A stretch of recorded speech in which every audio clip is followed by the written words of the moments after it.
Hi everybody, how are you? Good evening. How are you all of you? I hope you all are fine, happy and safe at your home. Okay, now today we are going to learn how the traders become a rulers, है ना. Yesterday हमारा chapter जो था SS में, है ना, 4th number का chapter, वो इनकम्प्लीट रह गया था, है ना. तो उस कल मैंने आपको, जैसे कि यस्टरडे मैंने बताया आपको कि कैसे ब्रिटिश लोग हमारे इंडिया में आए और कैसे अपना व्यापार यहाँ पे फैलाया, है ना. और ये एक हिस्टोरिकल टॉपिक है ना. तो ये हमने कहाँ तक लर्न किया था, you know, look here, first paragraph तक हमने लर्न किया था. Now look here, we read here, continue. Look here, Nizam of Hyderabad was the first victim of Wellesley subsidize alliances, है ना. जो निज़ाम जो है वो हैदराबाद का फर्स्ट वेल्सली सब्सिडाइज अलायंसेज है. Okay, then it was Mysore and Ayodhya. Mysore और अयोध्या में भी है ये चीज़.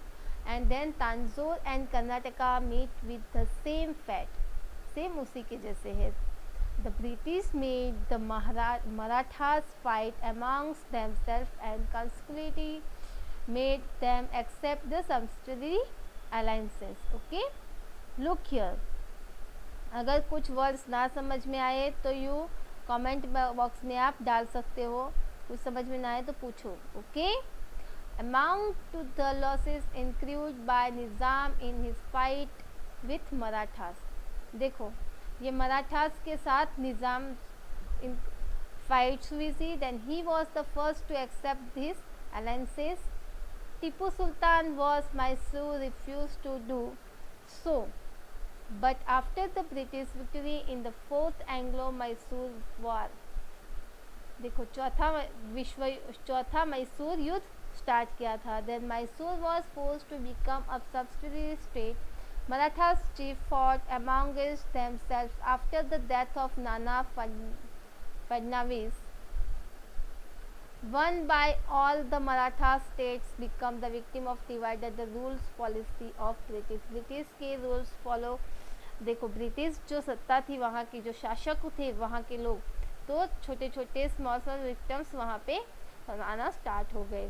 Okay, the other states namely Ayodhya, Gorakhpur, Tanjore, Karnataka, Farrukhabad also suffered the same fate. उसी के जैसे ये cities में भी ये सब start हो गया. Then in this way, within a span of 7 years, Wellesley expanded the company's rule and made the British supreme power in India.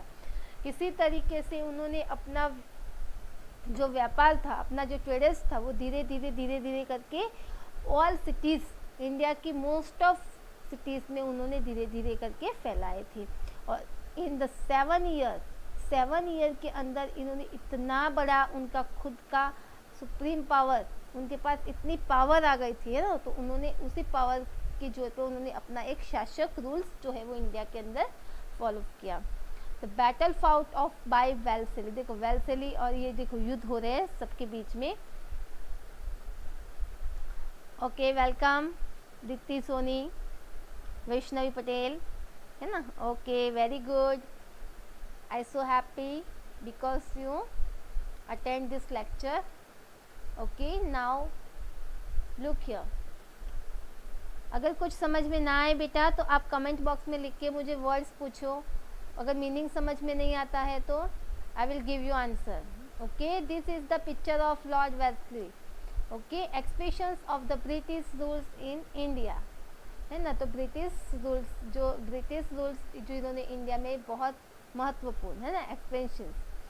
After the finalising the subsidiary alliances treaties with Mysore, Nizam of Hyderabad and Marathas chieftains of the British moved towards northern part of India and they entered into the treaty and friendship with Nepal sensing a threat from it. मतलब कि देखो, इन्होंने इतना means के उनके जो rules जो थे, ब्रिटिश रूल्स जो इंडिया के अंदर इतने फेमस जो थे, एक्सपेंशंस थे, तो उन्होंने क्या किया था, ब्रिटिश लोगों ने जो मैसूर का निज़ाम, हैदराबाद, मराठास, वहाँ के जो चीफ मुख्य कार्यकर्ता थे वहाँ के, तो उनके साथ उन्होंने डील किया, है ना. And they entered into tweet friendship, और फिर धीरे धीरे करके उन्होंने क्या किया, then the friendship with Nepal, Nepal के साथ भी उन्होंने फ्रेंडशिप की. Okay, then they fought many battles to scare the friendly relations with the Sikh. King Maharaja Ranjit Singh helped them to win the battle with the Afghans and establish their rules in Sindh. The British had an ambition of capture the Sikh kingdom, which was a very powerful kingdom, but they could not do so as long as Maharaja Ranjit Singh was alive. मतलब कि इनका एक ambition, मतलब कि एक ध्येय था कि उनसे ज़्यादा व्यापार कोई ना कर सके, ताकि Maharaja Ranjit Singh help them to win battle the Afghan. मतलब कि महाराजा रंजीत सिंह जो थे तो वो उन्हें हेल्प करे, ताकि उनका जो राज्य है वो वैसा का वैसा रहे और कोई दूसरा उसके अंदर मीन्स के कोई और आके उनको कैप्चर ना करे. सो दैट्स वे उन्होंने उनसे बहुत ही ऐसे हेल्प ली और फिर वो बस बहुत ही ऐसे. Then next look here. So they kept friendly relations with Maharaja Ranjit Singh. उनके साथ महाराजा रंजीत सिंह के साथ जो ब्रिटिश रूल उनके बहुत ही फ्रेंडली रिलेशनशिप्स थे. Then Ranjit Singh was a strong ruler of that time. Ranjit Singh जो थे वो उस टाइम के बहुत ही स्ट्रॉन्ग शासक थे, है ना. Then he had set up the strong army with the help of European officer of the protection of his state. मतलब कि वो एक स्ट्रॉन्ग आर्मी मैन भी थे और वो अपने जो यूरोपियन ऑफिसर्स जो थे उनको भी प्रोटेक्ट करते थे. उनके स्टेट में आते थे ना, जो उनके स्टेट में जो यूरोपियंस ऑफिसर्स वगैरह आते थे तो उनको वो उनसे जो दुश्मन्स जो थे उनसे प्रोटेक्ट करते थे. Then he had attained victories over many nearby states. After his death, Punjab suffered anarchy, and Governor General Sir Henry Hardinge came to India, brought the Sikh rule completely under the British rule with policy of interference and exclusions. Okay, मतलब कि after उनके death के बाद जो वहाँ के जो governor general जो थे वो इंडिया में आए एंड देन वहाँ के जो सिख रूल, मतलब कि अभी जो सिख है वो सिख रूल्स फॉलो किए and then British rule with reference और सब स्टार्ट किया. ओके, नाउ ये सब देखिए. Look here. Next is Dalhousie policy of annexations, है ना. तो this is the picture of Dalhousie. ये कौन है? डेलहाउसी है, ब्रिटिश रूल्स, ब्रिटिश पर्सन है ये. Look here. The aim of Wellesley's policy of expansion was to enslave the native kingdom without using much of the British resource, है ना. तो ये जो वेल्सेली जो थे, डेलहाउसी जो थे उनका एक ध्येय था, है ना. क्या ध्येय था? कि वो ब्रिटिश रिसोर्स यहाँ पे जो नेटिव उनका जो राज्य एक खड़ा करना चाहते थे, है ना. व्यापार करने के लिए आए थे but after some times they उनका एक बड़ा सा किंगडम बनाना चाहते थे, मतलब कि एक राज्य. The state that accepted the subsidiary alliances considered the British as their friends. मतलब कि ब्रिटिश को अपना फ्रेंड्स मान के स्टेट ने ये सब एक्सेप्ट किया. Then eventually in the absence of internal and external threat by become irresponsible and their administration started decoration. और उसके बाद क्या क्या फ्रेंडशिप करके उन्होंने क्या किया, इंटरनल और एक्सटर्नल तरीके से, है ना, उनके इरिस्पॉन्सिबल और एडमिनिस्ट्रेटिव स्टार्ट किया, डेकोरेटिंग स्टार्ट्स की. The outcome of the conspiracy of British was the anarchy in many provincial states. The Indian rulers got trapped in it, है ना. Then the British got an excuse to start interfering into the internal affairs to their states on the pretext of putting an end of the anarchy. They annexed many states under the same excuse. Thereafter, Burma, now Myanmar, the region of Punjab were also annexed. If the king died without a son, a state was annexed. In this way, Satara, Jhansi, Nagpur, etc. become the victim of the policy of annexations. मतलब इसमें ऐसा rules follow किया था ये लोगों ने कि British लोगों ने कि जो स्टेट में जो राजा होता है और जो विथाउट सन मतलब कि बिना बेटे के जो राजा होते हैं, है ना, जिनका कोई बेटा नहीं होता है, और उनके मरने के बाद, राजा के मरने के बाद जो उनकी जो संपत्ति जो है, मतलब कि उनकी जो प्रॉपर्टीज़ वगैरह जो हैं वो कहाँ पे जाने, पॉलिसी ऑफ एनेक्सेशन मतलब के एनेक्सेशंस में जो ट्रस्ट में चले जाए, ऐसा इन्होंने एक रूल्स फॉलो किया। बट उसकी वजह से look here one another picture also here कि the first railway in India. Okay, तो Dalhousie aimed at helping the British traders to make her profits from the trades of tea, coffee and cotton by capturing the area that processed this commodities on the large scale।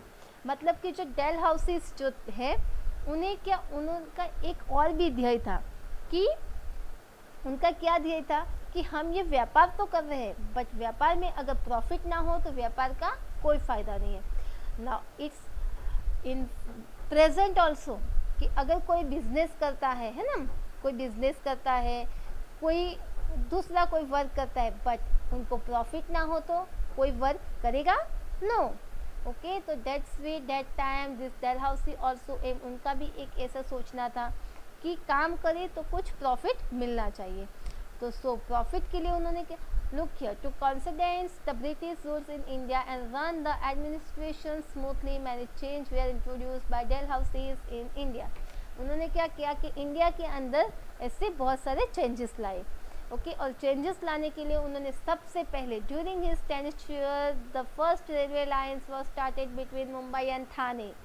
उन्होंने क्या किया कि first ये जो व्यापार का सामान उनको ब्रिटिश से यहाँ लाने जाने में इतनी प्रॉब्लम होती थी, तो डेट्स वे उन्होंने एक ट्रेन स्टार्ट की, है ना, मुंबई से थाने तक। इंडिया के अंदर फर्स्ट ट्रेन कब स्टार्ट हुई और कहाँ से कहाँ तक, है ना, तो मुंबई से थाने तक ईयर 1853 में ये ट्रेन को स्टार्ट किया ब्रिटिश लोगों ने, है ना। The modern postal system started in India and wireless systems between India and England. Okay, मतलब कि देखो the modern postal system start in India, तो मॉडर्न सिस्टम जो थे वो पोस्टल सिस्टम वो इंडिया में स्टार्ट किया। ओके, बिटवीन इंडिया और इंग्लैंड के बीच तक। Was introduced during intenture. He passed laws to ban child marriage and advocate widows remarriage। उन्होंने जो बाल विवाह जो बोलते हुए he passed laws to ban child marriage and advocate widows remarriage, मतलब कि जो बाल विवाह जो बोलते हैं, बाल विवाह और जो रीमैरिज मतलब पुनर्विवाह जो था उसके पर भी उन्होंने प्रतिबंध दिखा। Then English education period in India during this time, मतलब कि इसी समय में जो उन्होंने इंग्लिश एजुकेशन जो है हमारे इंडिया के अंदर उन्होंने वो स्टार्ट किया। And the first 3 universities in India were established in Mumbai, और उसके बाद फर्स्ट 3 यूनिवर्सिटी पूरे इंडिया के अंदर फर्स्ट 3 यूनिवर्सिटी उन्होंने क्या किया, मुंबई के अंदर उन्होंने स्थापित किया। And the Chennai and Kolkata in the year 1857, the reforms were basically for the expansions of British rule and its administrations। और मुंबई और चेन्नई और कोलकाता के अंदर 1857 में उन्होंने ये स्टार्ट किया। And the all thought Indians benefits later on they had suffered a lot with introduction of British reforms। मतलब ब्रिटिश लोगों ने इंडिया में आके ऐसे बहुत सारे वर्क किए थे, है ना, और फिर ऐसे वर्क करके उन्होंने अपने जो इंडिया के अंदर जो सत्ता है वो उन्होंने जमाई थी।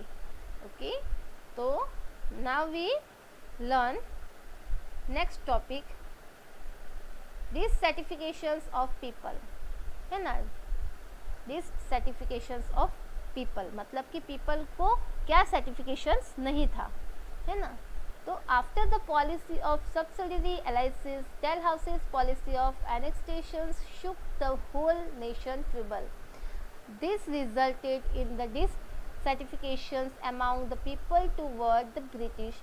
You must have seen the film Kranti and Mangal Pandey।